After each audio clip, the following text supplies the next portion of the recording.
As atrações da tradicional festa de Engaí não param por aí. Enquanto a madeira ia se consumindo, a noite fria de São João era aquecida por muito forró.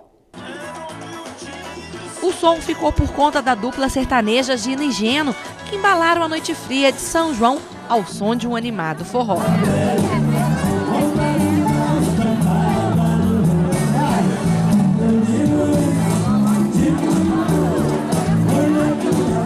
Ninguém ficou parado. Para fugir do frio valia de tudo, até mesmo dançar homem com homem. A festa animada atrai gente de todas as idades e a aprovação é unânime. Boa demais! Tá ótima!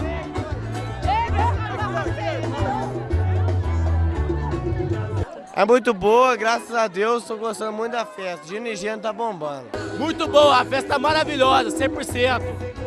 A fogueira então, ó, beleza esse ano. Enquanto a fogueira era consumida pelo fogo, a dupla cuidou para que o calor humano durasse a noite toda.